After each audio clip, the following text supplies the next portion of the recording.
ورحمۃ اللہ وبرکاتہ۔ اسلام کی تاریخ کی ایک ولیہ، تاج الرجال، ام الخیر حضرت رابعہ بصریہ رحمۃ اللہ علیہا کے مزار پر موجود ہیں اور یہ جبل طور کے قریب ہے۔ چلے نیچے چلتے ہیں۔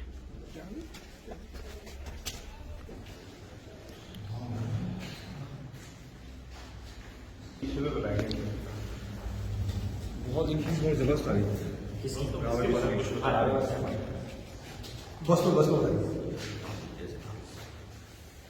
ابھی کیا کہتے ہیں بس میں نیچے لاسٹ میں چلتے ہوئے بس میں چلتے ہیں ٹائم لگے گا۔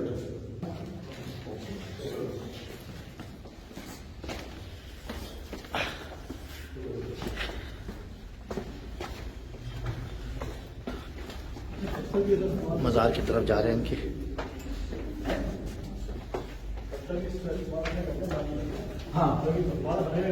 ان کے بارے میں بھی تفصیلات میں نے فلسطین کی ڈائری میں لکھا ہے۔ یہ ان کی قبر ہے۔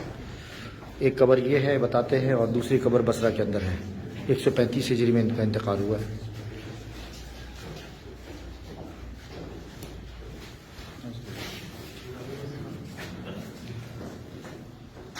جی یہ ہے رابعہ بصری کا مزار۔ جیسے میں نے عرض کیا کہ ایک مزار ان کا بصرہ کے اندر موجود ہے، کیا ہے اللہ جانتا ہے کہ کون سا صحیح ہے۔ اس موقع پر ایک واقعہ میں بتانا چاہتا ہوں ان کا کہ بہت بڑی درویشہ تھی، جیسے آپ کو ابھی بتایا میں نے، ناظرین کو بھی پیش کر دیتا ہوں۔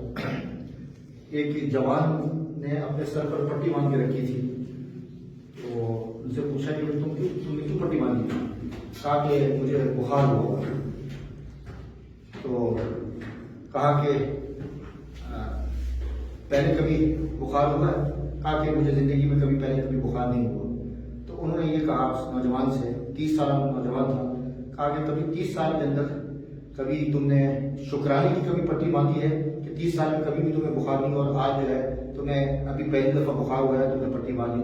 تو اس قسم کی ولولہ انگیزہ خاتون تھی اور ان کی زندگی یعنی غلامی والی، غریزہ والی تھی، اور دن میں اپنے مالک کی خدمت کرتی تھی اور رات میں عبادت کرتی تھی۔ اور صرف عورتوں نے نہیں بلکہ مردوں نے بھی ان سے کسب فیض کیا ہے اور لوگ آتے تھے ان کے پاس۔ اور دوسرا واقعہ میں نے کیا بتایا تھا؟ ایک واقعہ اور بھی بتایا تھا دن میں بات وہ شیطان والی بات مجھے یاد ہے کہ ایک دفعہ کسی نے پوچھا کہ آپ اللہ تعالیٰ سے محبت کرتی ہیں؟ تو کافی یقیناً میں کرتی ہوں۔ تو پوچھا کہ آپ شیطان سے نفرت کرتی ہیں؟ تو کہا عجیب بات کی، کہا کہ شیطان سے نفرت کرنے کا مجھے وقت ہی نہیں ملتا چونکہ میں اللہ تعالیٰ کی محبت میں اس قدر۔ ایک اور بات مجھے یاد ہے، انہوں نے اللہ تعالیٰ سے دعا کی رات کے وقت کہ اے اللہ، میں اگر جہنم کے خوف سے اگر میں تیری عبادت کرتی ہوں تو مجھے جہنم میں پھینک دے، اور اگر جنت کی وجہ سے اگر میں عبادت کرتی ہوں تو مجھے اس سے محروم کر دے، اور اگر ان دونوں چیزوں کی وجہ سے نہیں کرتی، تیری رضا کے لیے اور تیرے دیدار کے لیے کرتی ہوں، تو مجھے اس چیز سے جنت سے محروم نہ کر دے۔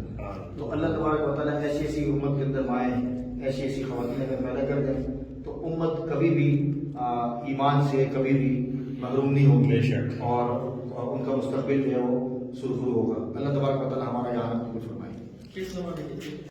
یہ مسجد سعود السما اور یہ رابعہ بصریہ رحمۃ اللہ تعالی علیہ کا مزار، اور یہ موج مستی میں کر رہے ہیں۔ چلو گاڑی آ گئی، چلو بھائی، چلو گاڑی آ گئی۔